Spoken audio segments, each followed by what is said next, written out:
Welcome to the Physical Literacy in the Early Years PLEY webinar series. We're offering this 6-part series to enhance your knowledge of outdoor play and learning as you participate in the PLEY School project. The 6 topics are the original PLEY project, what is physical literacy, fundamental movement skills, active outdoor play, loose parts play, and an introduction to risky play. My name is Braden Thomas, and I'll be taking you through webinar 4, which is on active outdoor play. So what is active outdoor play? Well, let's break it down. Active, characterized by action, producing or involving action or physical movement, engaging or ready to engage in physically energetic pursuits. Outdoor, existing, happening, or done outside of a building, but do keep in mind that simply having a child outdoors does not mean they are necessarily participating in active outdoor play. And play, a spontaneous, voluntary, pleasurable, and flexible activity involving a combination of body, object, symbol use, and relationships. Next, let's look at structured versus unstructured play. Structured play is what we call play with a purpose.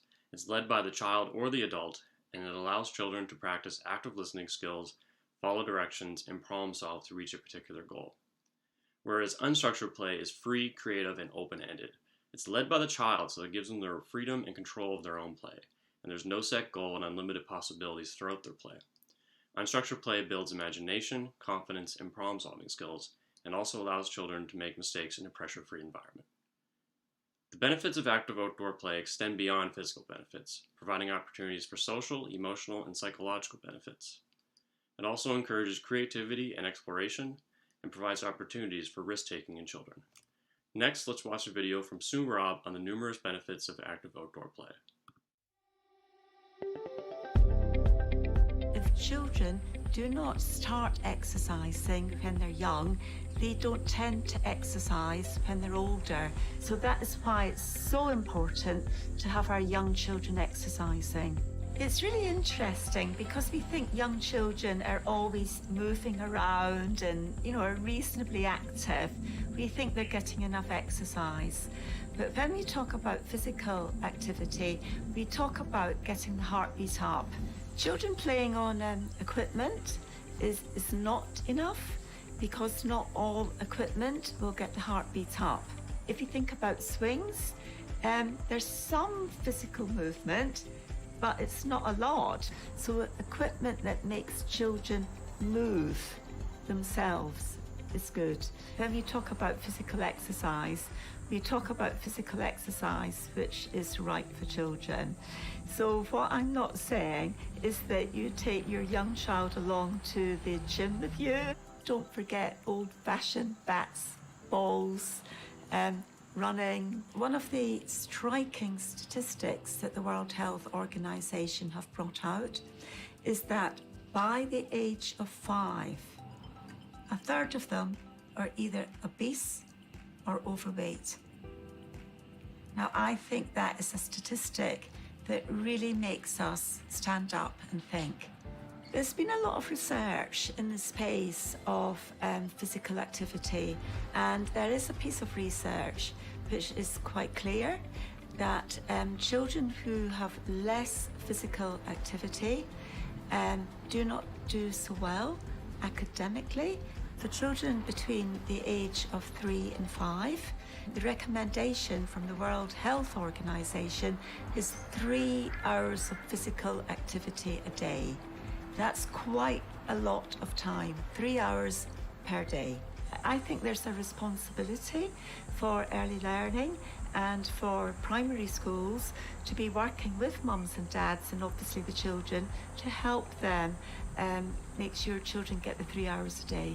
When mums and dads ask me, what's the best advice you can give me for my 4-year-old? My best advice is let them run, let them move, really think about how your child can get 3 hours of physical activity a day.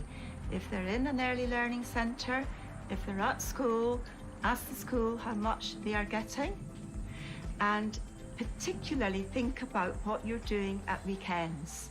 How much physical exercise are you allowing your children to do on Saturdays and Sundays? Are they going out with you when you walk? Are you going out to a park to run? Are you playing bat and ball? Have you got skipping ropes by the front door that a child can pick up and skip when they go out with you? I'm not saying go out and buy a trampoline or a swing or anything like that. What I say to mums and dads, let your child move and give them time to move.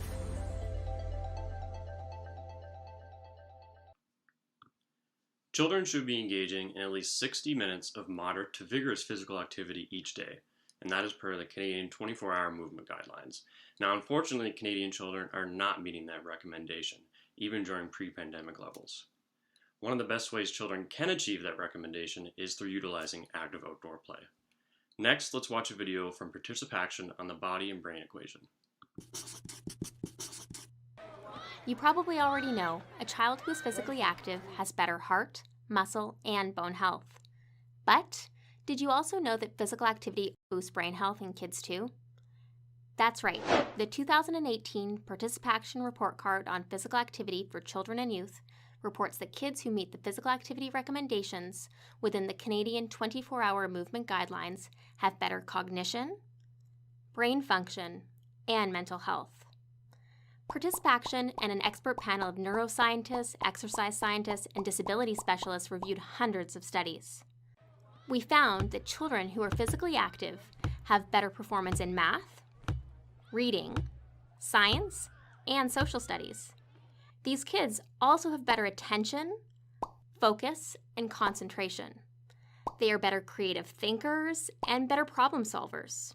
In fact, these active kids have even larger brains, especially in the areas of the brain related to memory, higher level thinking, and emotion. This leads us to another important benefit of physical activity in children and youth: better mental health. Active kids have fewer depressive symptoms, feelings of anxiety, and overall, they just feel happier. More specifically, research suggests that the brain releases these feel-good chemicals when children are getting active. Physical activity is associated with lower stress levels and better resiliency, particularly in the teen years. Self-esteem, self-concept, and self-worth are all improved in active kids. Now, this doesn't just apply to typically developing children. Importantly, many of these benefits are also reported in children with disabilities. In fact, kids with disabilities may experience even greater gains by increasing their activity level. Now, unfortunately, we know that kids with disabilities often experience more barriers to being active and are generally less active as a result. For that reason, inclusion and accessibility for kids with disabilities is really important. So, if you're a parent, educator, healthcare provider, or coach, I want you to ask yourself, how can I encourage a kid to get active for 60 minutes today and every day? Visit participation.com/report card to learn more. And this marks the end of Webinar 4. Thank you for watching.